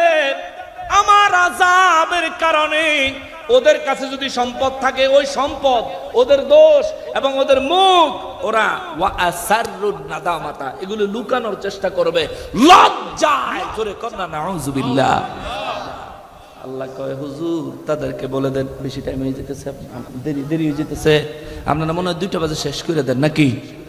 হ্যাঁ, মোটামুটি 2টা বাজে আপনারা শেষ করে দেন। আমি খবর পাইছি 2টা 2:30টার সময় শেষ করে দেন। আমার না ঘটনা হয়েছে, যদি না খাইয়া আইতাম তাহলে সুবিধা হইতো। তারা নিয়া মহব্বত করে ইচ্ছা মতন খাওয়াইছে। এখন খাইয়া দিয়ে যখন আইছি, ওই গাড়ির তেরে নাইমা শরীর কাঁপতাছিল। একদিনে 850 কিলো গাড়ি চালাইছে। আমিও লাইফে ফার্স্ট ঢাকার থেকে বহদ্দারহাট আসছি, এখান থেকে চাঁদপুর গেছি, আবার চাঁদপুর থেকে এখানে আসছি। আপনি একটু গুগল ম্যাপে দেখেন, প্রায় 700-800 850 কিলোর মতো হবে একদিনে একটা মানুষের। এটা রোবট ছাড়া মানুষের দ্বারা সম্ভব না। তো এটা করার পরে গাড়ি থেকে নাইমা খারাইলে শরীর খালি জিরি কাঁপতাছে। আমি আরো বেজানোর উপরে গেছি খেপটা, আমি কারে আমার শরীর কাঁপতাছে, হইয়া পড়লে কিন্তু উড়াইতে পারবেন না, আমার যাই না বয় তুইছেন, তাড়াতাড়ি লয়ে যান। ওটু সালাম কালাম দিয়া বাইরে কজোর একটু নাস্তা পানি খাইয়াল না। আলহামদুলিল্লাহ মেন্টালি মানসিকভাবে গুরুত্ব সহকারে চিন্তা করছে যে এই স্যাড সিচুয়েশনে কিছু কিছু করতে হবে। মাশাআল্লাহ, আল্লাহ তাআলা এই কর্তৃপক্ষকে এবং এই কর্তৃপক্ষের সন্তানদেরকে কিয়ামত পর্যন্ত আহলে সুন্নাত ওয়াল জামাতের খেদমতের উপর, গাউসিয়া কমিটির খেদমতের উপর, হুজুর কেবলার আহলে সুন্নাত ওয়াল জামাতের খেদমতের উপর, হুজুর কেবলাদের খেদমতের উপর এবং জশ্নে জুলুসের খেদমতের উপর আল্লাহ কায়েম ও দায়েম রাখেন। আমাদের সবাইকে তাদের সঙ্গে কবুল ও মঞ্জুর করেন। আমি অল্প কিছুক্ষণ শেষ করে দিচ্ছি, শোনা। আল্লাহ কয় ওয়া আসারুন নাদামাতা রাআউল আযাব। রাআউল আযাব, রা মানে দেখে। যখন তারা দেখবো আমার আযাব আইতাছে, তখন তারা লজ্জায়, সম্পদ থাকলেও লুহাইব, মুখও লুহাইব, লজ্জায় তারা মুখ লুকানোর চেষ্টা করবো। হুজুর তাদেরকে বলে দেন দুনিয়ার সম্পদ হাসরের ময়দানে মালিকানা থাকলেও কাম হইতো না। আর আসল খবর কইয়া দেন, হাসরের ময়দানে কাহারও কোনো সম্পদের মালিকানা থাকবে, সব শেষ।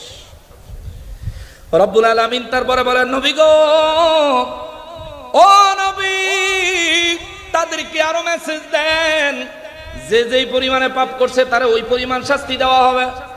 সুবহানাল্লাহ। وَقُضِيَ بَيْنَهُمْ بِالْقِسْطِ وَهُمْ لَا يُظْلَمُونَ।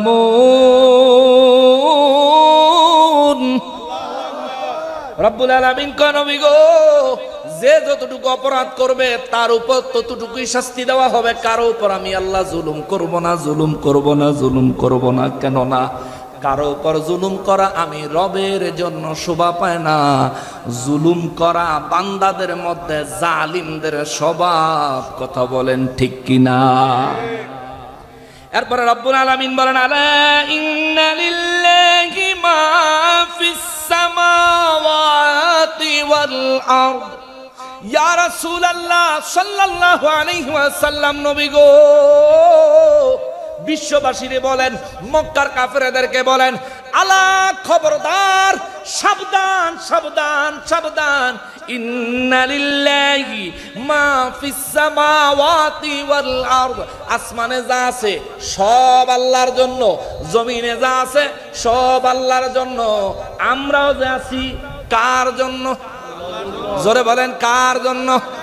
আল্লাহ যদি না চায় আমরা কেউ থাকতে পারবো? জোরে বলেন, থাকতে পারবো? এই জন্য রব্বুল ইজ্জত নবী গো ও নবী মক্কার কাফিরদের কি বলে দেন। আমি একটু বেশি কোরআন হাদিস কই সামান্য সামান্য, আর আপনারা যদি আবার বিরক্ত হন, কারণ আপনার কথা আবার লাগে একটু নাত একটু জিকির আজকার হইলে আপনারা একটু বেশি খুশি হন। ওরে দয়াল নবীর আগমনে আনন্দিত ত্রিভুবন, দয়াল নবীর আনন্দিত ত্রিভুবন, উল্লাসে মাতিয়ায় ওঠে পে নবীর দুই চরণ, উল্লাসে মাতিয়ায় ওঠে দয়াল নবীর আগমনে, দয়াল নবীর আনন্দিত ত্রিভুবন, উল্লাসে মাতিয়ায় ওঠে পে নবীর দুই চরণ, উল্লাসে মাতিয়ায় ওঠে। জান্নাত হতে হাওয়া মরিয়ম আসিয়া হাজেরা, মিলাদুন নবী পালন করতে এসেছিলেন তারা। জোরে কোন সুবহানাল্লাহ। আমার নবীর মিলাদুন নবী পালন করতে পৃথিবীর থেকে পর্দা করার পরেও মহিষী নারীরা শ্রেষ্ঠ চারজন আমার নবীর মিলাদুন নবীর খেদমতে হাজির। জোরে কন্যা সুবহানাল্লাহ। ওরে চিনলি না রে ওয়াহাবি, ওহাবি আর কত বাটফারি করে খাবি, ভালো হইয়া যা, ভালো হইয়া যা। খালি আমরা বেদাতি বেদাতি, তোর ব্যাকল কেন। ইবনে মাজাহ শরীফের 203 নম্বর হাদিসটা পড়িস, তুই দেখবি আমরা বিদাতি না, বরং আমাদের যেই কাজগুলোকে তোমরা বিদাত বলো, ওই কাজগুলোকে নবীজি সুন্নাতান হাসানাতান বলেছেন। জোরে কয় না, আরো জোরে বলেন। হাদিস নাম্বার ইবনে মাজাহ শরীফ 203 নাম্বার 200। মোবাইলের অ্যাপস থাকলে ভাই খুলে দেখো, আমার ডিজিটাল ভাইরা মোবাইলের অ্যাপস শরীফে, কেমন অ্যাপস শরীফে 203 নাম্বার হাদিস ইবনে মাজাহ শরীফের লিখবা, দেখবা সুন্দর ছোট্ট একটা হাদিস শরীফ চলে আসবে, সহিহ সনদের হাদিস। ওই আলবানি কইছে সহিহ, কওমিয়ালারা কইছে সহিহ, সুন্নিয়ালারা কইছে সহিহ, মাযহাবের ইমামরা কইছে সহিহ, আসমাউর রিজালের কিতাব লেখলে ওয়ালারা কইছে সহিহ। কাজটা হাদিসটা কি? আমার নবী বলেন, কেউ যদি উত্তম কোন প্রথা চালু করে এর কারণে আল্লাহ তাকে সওয়াব দিবে। সুবহানাল্লাহ। এই 600 বছর পরে শুরু হয়েছে, 604 হিজরিতে শুরু হয়েছে এই ধরনের আহাম্মকি কথাবার্তার আর কোনো জায়গা নাই। নবীজি জানে নবীর মহব্বতে নবীর প্রেমিকরা অনেক ভালো ভালো কাজ মুস্তাহাব মুস্তাহসান আরম্ভ করবে।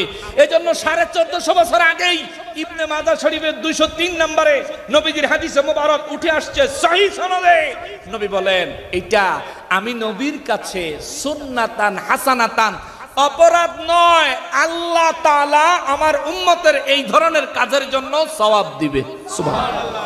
এবং আমার কোন উম্মত যদি এমন কোন কাজ আরম্ভ করে, তার দেখা দেখি যদি অন্য কেউ আরম্ভ করে, তাইলে ওরা সবাই সওয়াব পাবে, ওদের সমপরিমাণ সওয়াব যার দ্বারা শুরু হইল সেও পাবে। সুবহানাল্লাহ।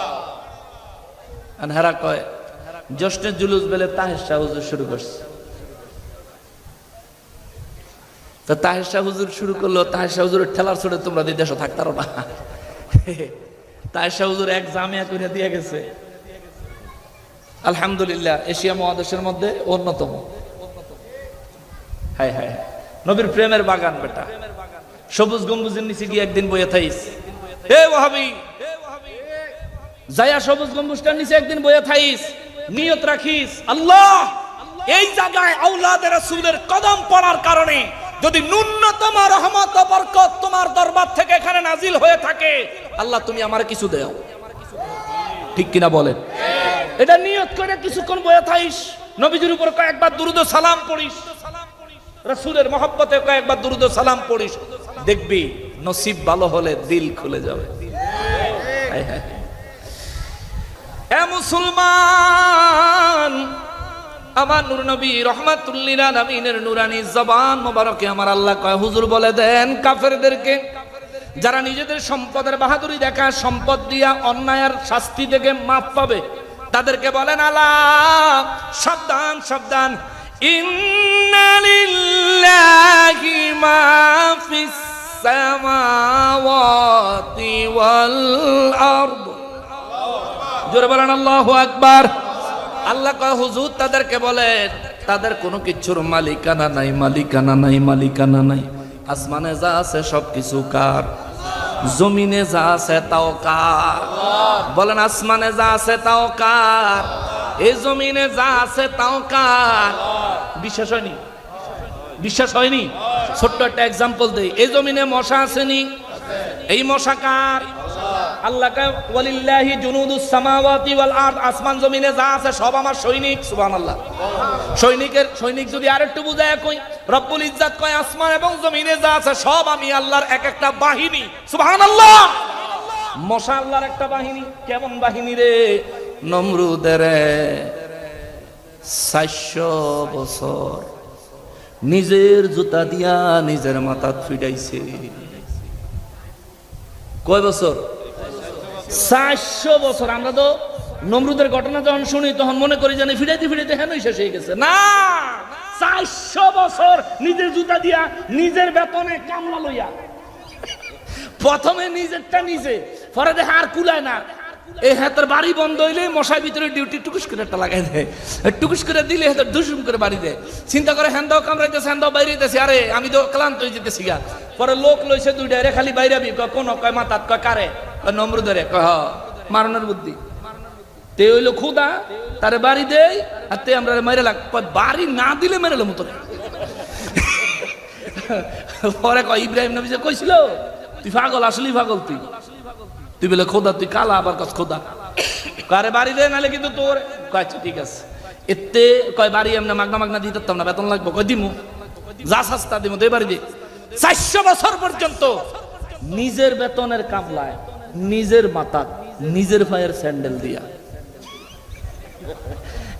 মানে মাথাও হের, জুতাও হের, কামলাও হের, কামলার বেতনও হের, ফিডানিও খায় হেতে। এই ব্যবস্থা করছে কে? কোন সৈন্য দিয়া? জোরে কর, আরো জোরে। এই জন্য আমার আল্লাহ কয় ওয়ালিল্লাহি জুনুদুস সামাওয়াতি ওয়াল আরদ, আসমান জমিনে যা আছে সব আমার এক একটা সৈনিক, সৈনিক সব এক একটা বাহিনী। যেমন এখানে বাস দিছে, কথা কয় না, খালি কয় আমরা বলে ভাবি করে বাস দেই। অগ মাহফিলও ফ্যান্ডেল আল্লাহরা বহুত বাস দেয়, ঠিক না? এই যে বাস, এই বাসটা আমরা এনে উপকারে লাগাইছি। এখন এটারে যদি হালকা পরিমাণে চোক্কা করে যদি কেউ পিছে গুতা দেওয়া যায়, অস্ত্র হয়ে যাব না? বলেন অস্ত্র হবে না? আল্লাহ বলেন এটাও আমার বাহিনী। জোরে কন্যা সুবহানাল্লাহ। বাস একটা মাথার উপরে বললে কাম শেষ। মুসলমানেরা এই জন্য মহান রব্বুল ইজ্জাত বলেন আলা সাবধান। সাবধান কেন বললেন? এ বেটা, এই দুনিয়ার সম্পদ নিজের নিজের করিও না। যদি কোনো নেক আমল করতে পারো নিজের কইও, যদি কারো উপকার করতে পারো নিজের কইও, যদি পরকালের জন্য কিছু নেক আমল পাঠাইতে পারো নিজের কইও।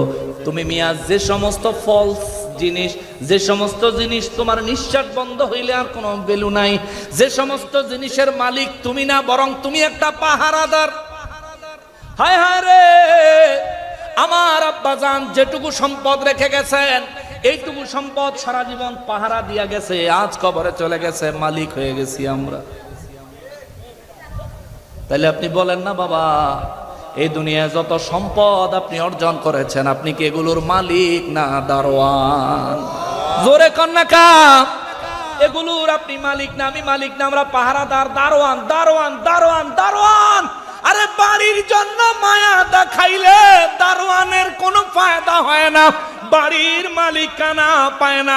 সর্বোচ্চ মালিক তার একটু বেশি ভালোবাসে, তাও যদি বৈধভাবে বাড়ির মালিকানা চায়।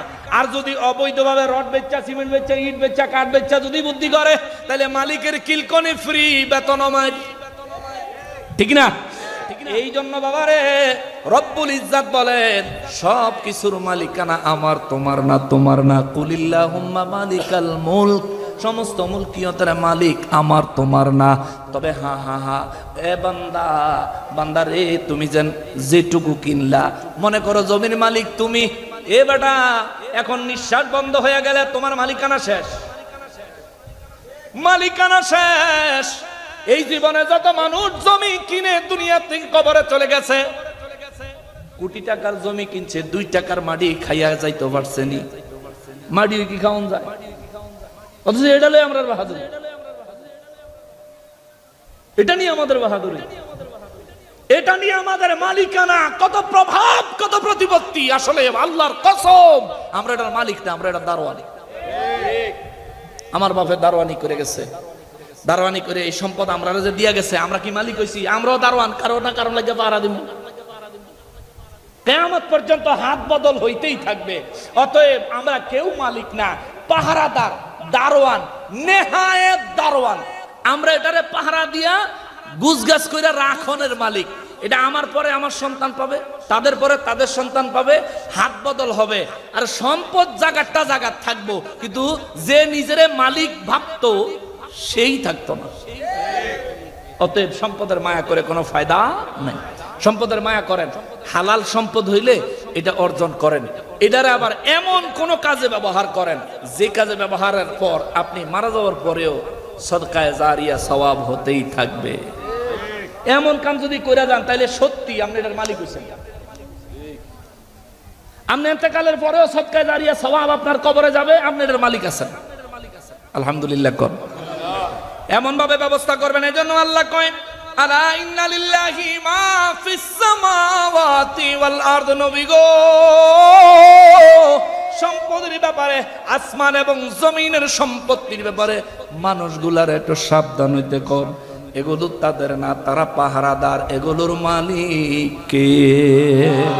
আল্লাহ কয় আলা ইন্না ওয়াদাল্লাহি হাক্কুন ওয়ালাকিন্না আকসারাহুম লা ইয়ালামুন। রব্বুল আলামিন বলেন নবী গো, ও নবী, তাদেরকে আরো বলেন, এই বিশ্ববাসী রে, জানিয়া রাখ, জানিয়া রাখ, জানিয়া রাখ, ইন্না ওয়াদাল্লাহি হাক্কুন। আল্লাহ যা ওয়াদা করে তা সত্য। সুবহানাল্লাহ। আল্লাহ যা ওয়াদা করেছেন তা সত্য না মিথ্যা? জোরে বলেন, আরো জোরে বলেন। জাহান্নামে আযাব দিব কে? জোরে বলেন না কে? এটা সত্য না মিথ্যা? কেমনে বুঝছেন সত্য? কারণ আমার নবী দেখে আইছে। সুবহানাল্লাহ। আল্লাহর আযাব সত্য, এই কথার দলিল আমার নবী। সুবহানাল্লাহ। এই জন্য আল্লাহ কয় কদ জাআকুম বুরহানুম মির রাব্বিকুম। আমার নবীর এই জন্য আল্লাহ দলিল বানায়। আল্লাহ কয় আমার তোমাদের দুনিয়ায় তোমাদের সম্পত্তির দলিল হলো কাগজপত্র, স্ট্যাম্প, কাগজপত্র, এটা তোমাদের সম্পদের দলিল। আর আমি রব্বুল ইজ্জাতের সৃষ্টি এবং আমি রবের রববিয়তের দলিল হলো আমার হাবিবুল্লাহ। কেমন? আমি কুরআনুল কারীমে বলছি জান্নাতুন তাজরি মিন তাহতিহাল আনহার। আমি কুরআনুল কারীমে বলছি আমি এমন একটা জান্নাত বানাইছি রে, ওই জান্নাতের তলদেশ দিয়া আমি আল্লাহর দুধের, মধুর, শরবতের এবং মিষ্টি পানির নহর প্রবাহিত রয়েছে। এটা আমি কইছি, আর আমার হাবিবুল্লাহ দেখা গেছে। সুবহানাল্লাহ। অতএব আমি আল্লাহ দিছি লিখিত দলিল, আর আমার হাবিবুল্লাহ হইলেন চাক্ষুষ দলিল। জোরে বলেন সুবহানাল্লাহ। কেউ যদি কোন জমির দলিল রেজিস্ট্রি করতে যায়, দলিলের নিচে যদি সাক্ষী না থাকে, ওই দলিল রেজিস্ট্রি হইব নি? একজনও সাক্ষী নাই, রেজিস্ট্রি হবে? টাকা টুকা সব দিছেন, বেচুন না কইতাছে যে হ আমি বেচছি, কিনুন না কইতাছে হ আমি কিনছি, ম্যাজিস্ট্রেট কইব সাক্ষীকে, আরে তে বেচছে আমি কিনছি, সাক্ষী দিয়ে কিনতাম। ম্যাজিস্ট্রেট কইব হবে না, নট অ্যালাউ, ট্রাই এগেইন। পরে আবার চেষ্টা করো, ট্রাই এগেইন লেটার। এখন হইতো না। আল্লাহ রাব্বুল ইজ্জত কয় আমি লিখিত দলিল দিছি কোরআনুল কারীম, আর সাক্ষী চাক্ষুষ দলিল দিছি আমার হাবিবুল্লাহকে। সুবহানাল্লাহ। নবী চিনো মিয়া? নবী চিনলে কবরে মুক্তি, নবী চিনলে হাসরে মুক্তি, নবী চিনলেই জান্নাত পাবা, নবী চিনলেই তুমি মুমিন হতে পারবা। গাদ্দারি, খারিজিদের মতো গোরামির স্বভাব কখনো মানুষকে মুমিন বানায় না। আমার নবীজির একটা হাদিস আছে বুখারী শরীফের 3344 নম্বর হাদিস। বুখারী শরীফের 3344 নম্বর হাদিস। নবীজি বলেন এমন কিছু মানুষ বের হবে যারা কোরআন পড়বে কিন্তু তাদের কণ্ঠের নিচে যাইতো না। অর্থাৎ কণ্ঠে তাদের অনেক মজা। কিরকম?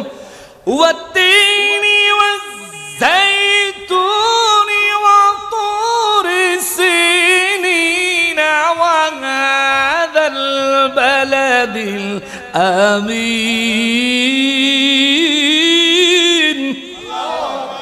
ওরে ঠেলা, কোরআন শরীফ এত সুন্দর তেলাওয়াত করবে নবীকা, কিন্তু কণ্ঠের নিচে যাইতো না। সব মাস্তানি হেন হলকুমের উপরে, হলকুমের নিচে যাইতো না। তার মানে তারা কোরআন পড়বে গলা দিয়া, মানুষকে আকৃষ্ট করার জন্য। তাদের অন্তরে কোরআনের মায়া থাকবে না। কোরআন কয় নবীর মিলাদ মানো, কোরআন কয় নবীর আগমনে খুশি হও।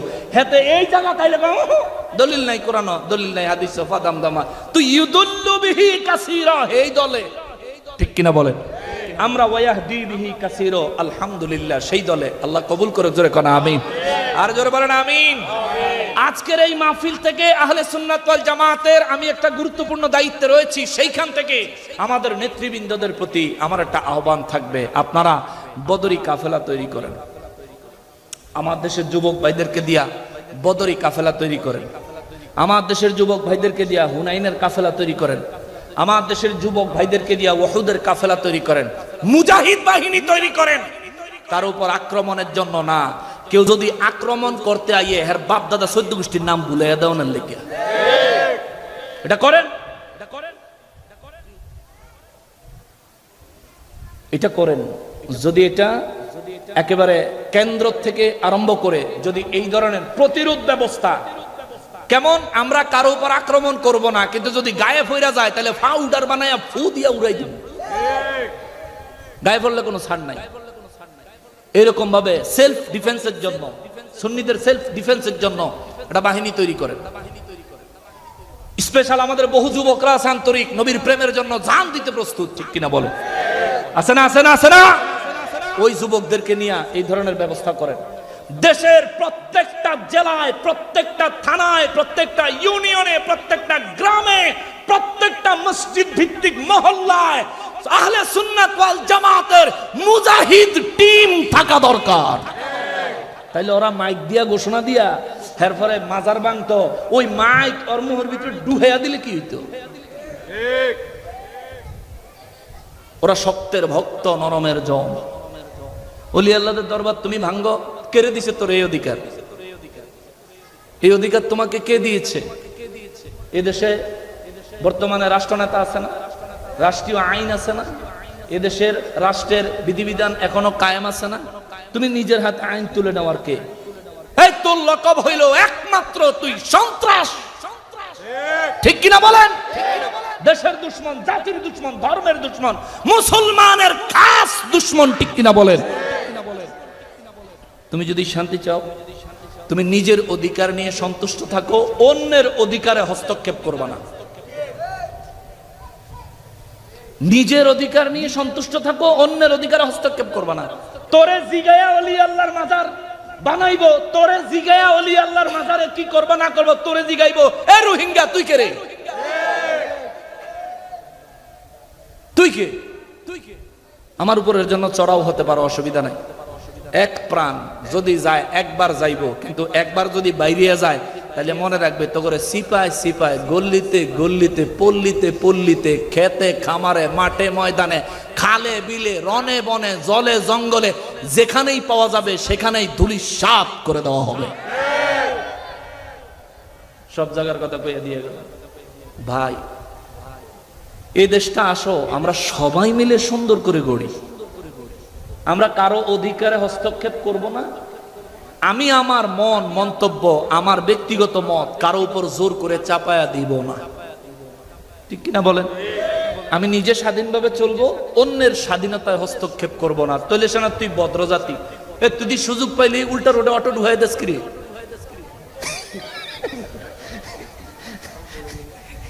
চান্স পাইলি এখন জামদাত বই রইলাম। সিনজালা অনেক আছে, সিনজালা বাইক ডরে গাড়ি আগাই তার হেরা ডাইনে দিয়ে আইয়া, বামে দিয়ে আইয়া, সামনে দিয়ে আইয়া, পিছনে দিয়ে আইয়া, আবার হরেনও দেয়। কোন ডর করে না? কোন দাদানি লাগাই দেয়। হেরার দিতে স্টিল বডি, লাগলে কিচ্ছু হয় না। আর আমরা দিতে প্লাস্টিক, বললে লাগে। বিপদে আছি, বিপদে আছি। যাই হোক বাবা, আজকে আমার আলোচনার উদ্দেশ্য ছিল আপনি কে, আপনার কি আছে, আপনি কতটুকুর মালিক, এটা বোঝানোর জন্য। এই আমার আব্বা চলে গেছেন হাত খালি।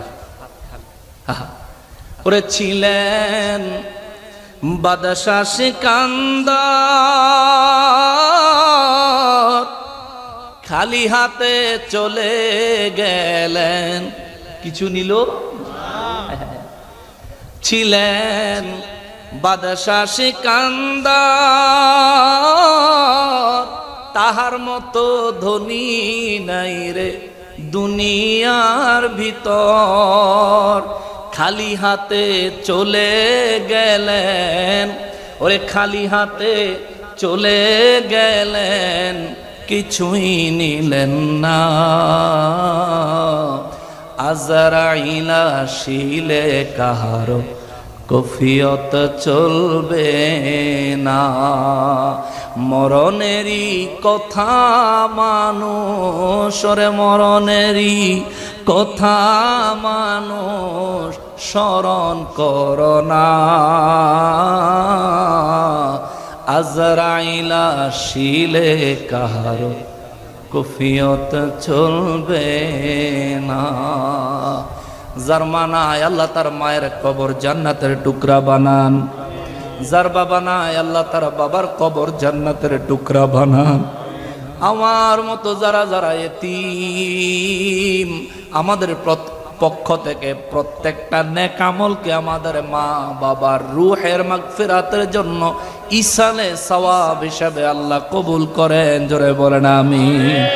আমাদের মা বাবাদের কবরে আল্লাহ জান্নাতি মর্যাদা মর্তবা বৃদ্ধি করে দেন। জোরে বলেন আমিন। আমাদেরকেও আল্লাহর প্রিয় জিন্দেগি তৈরি করার তৌফিক দান করেন। সবাই পড়ি আমিন। আমার যুবক ভাইয়েরা রে, যার মা আছে বাবা আছে, আমার যুবক ভাই তুমি এখনো বুঝো না মা বাবা কত বড় মূল্যবান সম্পদ। এ যুবক তুমি এখনো বুঝো না তোমার মা তোমার বাবা তোমার জন্য কত বড় মূল্যবান সম্পদ। আল্লাহ রাব্বুল ইজ্জাত মেহেরবানি করে আমি গুনাহগারকে নাম দিছে, যশ দিছে, খ্যাতি দিছে, সম্পদ দিছে, পরিচয় দিছে, নিজের একটা পরিচয় দেওয়ার মতো অবস্থান আল্লাহ আমারে দিছে। আজ আমি আমার বাবাকে যখন খবরে রাখলাম, বিশ্বাস করো ভাই আমার মনে হয় আমি একেবারে শূন্য হয়ে গেছি। আমার নবী রাহমাতুল লিল আলামিন 6 বছরের কালে বাবা গো কোয়া কোয়া কান্ত। নবীজির আম্মা জান আমার নবীজির কান্না দেখে আর সইতে পারলেন না, নবীজিকে নিয়ে রওনা দিলেন নবীজির আব্বা হযরতের মাজারে মোবারকা দেখানোর জন্য।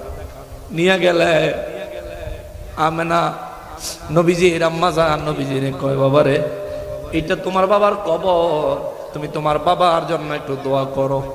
আমার নবী রাহমাতুল লিল আলামিন মাত্র 6 বছরে নবী সেখানে দাঁড়ায় কয় বাবা গো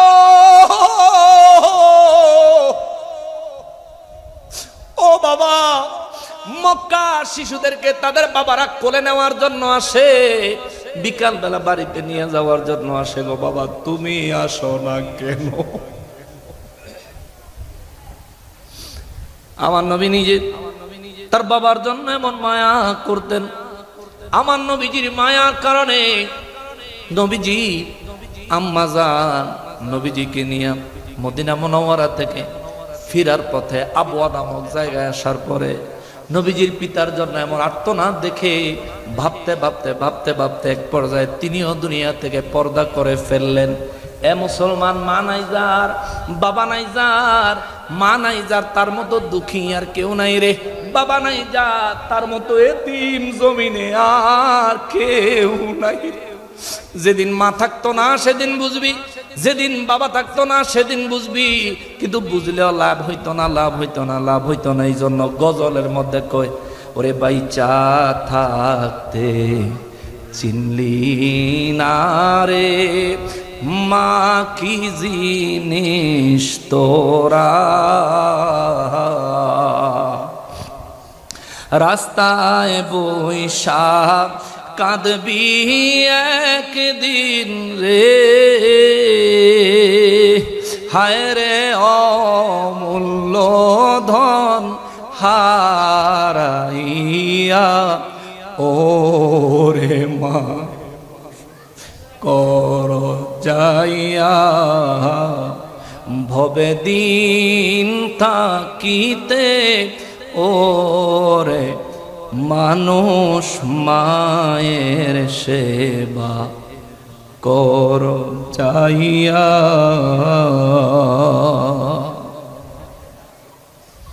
আল্লাহ আমাদের মা বাবা যারা বেঁচে আছেন হায়াতে তাইয়্যিবা দান করে দেন, রোগ বিমার বালা মুসিবত থেকে হেফাজত করেন। এই মাহফিল আল্লাহ প্রতি বছর বছর কিয়ামত পর্যন্ত কায়েম ও দায়েম রাখেন, জোরে বলেন আমিন। আমি অগোছালো বিক্ষিপ্ত কিছু আলোচনা করলাম, মনে কষ্ট নিয়েন না।